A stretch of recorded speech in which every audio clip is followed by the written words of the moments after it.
Hello दोस्तों, कैसे हो। स्वागत है आप सबका मेरे यूट्यूब चैनल बातों बातों में।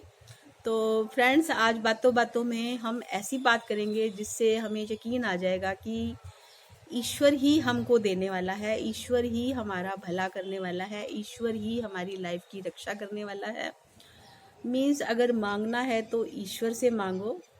ईश्वर के भेजे हुए बंदे से जब हम मांगते हैं तो हमारी पूरी नहीं पड़ती, लेकिन जब हम डायरेक्ट ईश्वर से मांगते हैं तो हमारी जो उम्मीदें हैं वो पूरी हो जाती हैं। हमारी हर कही हुई बात को ईश्वर जो है वो पूरा करता है।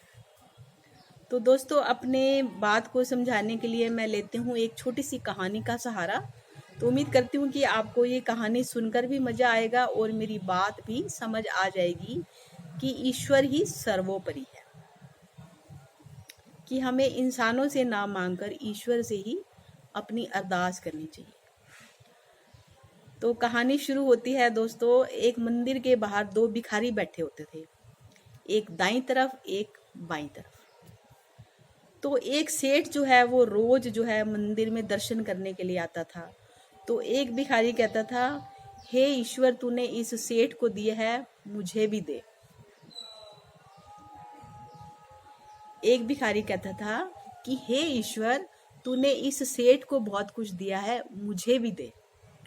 लेकिन दूसरा भिखारी उसके ओपोजिट कहता था कि हे सेठ, तेरे को ईश्वर ने सब कुछ दिया है, मुझे दे। हे सेठ, तुझे ईश्वर ने बहुत कुछ दिया है, तो कुछ मेरी भी झोली में डाल जा। अब जो सेठ था वो 8 दिन 10 दिन लगातार आता रहा मंदिर में और उन दोनों की बातें सुनता रहा। तो उसने घर जाकर ये सोचा कि एक व्यक्ति जो है वो तो लगातार मुझसे ही मांगता है और एक व्यक्ति है वो लगातार ईश्वर से ही मांगता है। जो मुझसे मांगता है वो मेरी तारीफ कर रहा है, तो मैं उसको ही दूंगा। तो उसने क्या किया कि एक नौकर के हाथ खीर का एक बहुत बड़ा बर्तन भरकर और उसके अंदर सोने की अशर्फियां डालकर कहा कि मंदिर में जाके उस भिखारी को दे दे जो ये कह रहा है कि हे सेठ, तेरे को ईश्वर ने दिया है, मुझे भी कुछ दे दे। अब नौकर जो है वो जाके अपना मंदिर के पास जाता है। तो जो सेठ जी होते हैं वो बता देते हैं कि राइट साइड वाला है या लेफ्ट साइड वाला है। तो वो उस भिखारी के हाथ में ही दे देता है कि ये सेठ जी ने तुम्हारे लिए खीर का कटोरा भेजा है और सेठ जी ने कहा है कि जी भरकर खीर खाओ। अब जो भिखारी होता है वो दूसरे भिखारी को चिढ़ाता हुआ कह रहा है, तू देख, रोज ईश्वर से मांगता है, तुझे कुछ नहीं मिला। तू रोज ईश्वर से कहता है कि हे ईश्वर, तूने सेठ को दिया है, मुझे भी दे, तुझे कुछ नहीं मिला।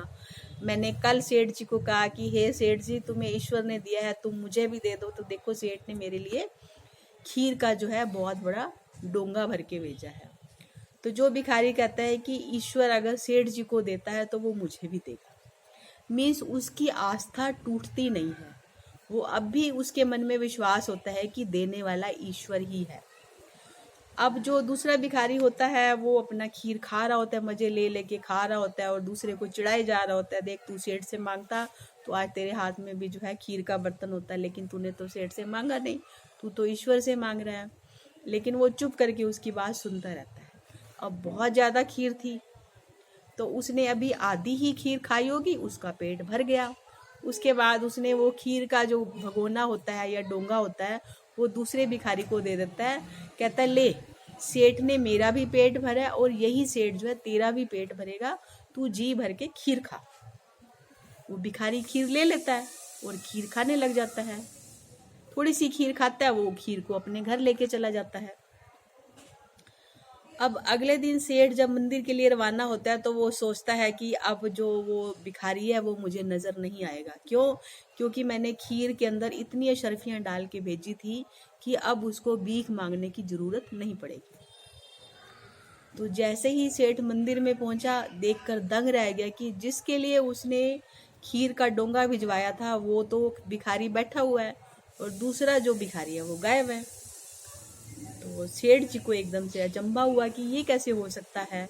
तो सेठ ने अपने जो नौकर था उससे पूछा कि तूने खीर किसको दी थी। तो उस नौकर ने कहा कि मैंने इसी को ही दी थी। तो सेठ जी उस भिखारी के पास पहुंचे और बोले, कल तुम्हें क्या खीर का बहुत बड़ा बर्तन मिला था जिसके लिए मैंने कहा था कि इसको जाके देना। क्या तुम्हें खीर का वो भगोना मिल गया था जिसमें मैंने तुम्हारे लिए खीर भेजी थी? हाँ सेठ जी, बहुत खीर स्वाद थी, मेरा मन भर गया, मेरा पेट भर गया, मेरे से पूरी भी नहीं खाएगी। मेरे जितनी मैंने खीर खानी थी खा ली, बाकी जो है मैंने अपने दोस्त को खाने के लिए दे दी कि ले तू भी इस खीर को खा जिस खीर को सेठ जी ने मेरे लिए भेजा है। तो एक भिखारी कह रहा था कि सेठ जी आपको ईश्वर देता है, आप मुझे दो। तो सेठ जी ने उसको दे दी। एक ईश्वर से मांग रहा था कि हे ईश्वर, तूने सेठ को दिया है तो मुझे भी दे। तो मीन्स इनडायरेक्ट वे में ईश्वर ने ही दूसरे भिखारी को भरपूर दे दिया। दोस्तों, ईश्वर कभी भी खुद नहीं आता है इंसानों की मदद करने के लिए। वो कोई ना कोई ऐसा जरिया बना देता है जिससे आप भरपूर हो जाते हो, आपकी हर इच्छा की पूर्ति हो जाती है। और ईश्वर से ही मांगना चाहिए, क्योंकि ईश्वर जो है वो गिन कर नहीं देता है। ईश्वर जो है वो इतना नहीं देता कि तुम्हें दोबारा मांगना पड़े। तो सेठ जी ने भेजा किसके लिए था और पहुंच किसके पास गया, और वो हमेशा ईश्वर से ही मांगता था। सेठ एक जरिया बन गया दूसरे भिखारी के लिए। अब पहले भिखारी ने उससे मांगा जो खुद ईश्वर से मांगता है, लेकिन दूसरे भिखारी ने डायरेक्ट ईश्वर से मांगा जो सबको देने वाला है। तो दोस्तों, आपको कहानी के माध्यम से अब ये बात बिल्कुल क्लियर हो गई होगी कि ईश्वर ही देने वाला है, ईश्वर ही सर्वोपरि है, ईश्वर का स्थान सबसे ऊंचा है।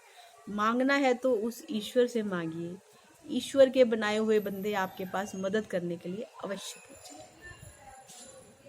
मिलते हैं नेक्स्ट वीडियो में ऐसे ही किसी मज़ेदार टॉपिक के साथ बातों बातों में। तब तक आप मेरी वीडियो को एंजॉय कीजिए, मेरे चैनल को सब्सक्राइब कीजिए, और अगर मेरी वीडियोस पसंद आ रही हों तो प्लीज़ इसको लाइक कमेंट्स ज़रूर किया कीजिए और फ्रेंड्स के साथ शेयर कीजिए, क्योंकि मेरी हर वीडियो में कुछ ना कुछ सीखने को मिल जाता है। मेरी वीडियो इन्फॉर्मेटिव भी होती हैं, मेरी वीडियो मोटिवेशनल भी होती हैं, मेरी वीडियो किचन से रिलेटेड भी होती हैं, मेरी वीडियो घर परिवार से रिलेटेड भी होती हैं। तो इंसान जो है इंसान को नहीं सिखाते, लेकिन मैं एक जरिया बन रही हूँ आपके लिए, तो आप इसका फ़ायदा उठाइए। Bye bye.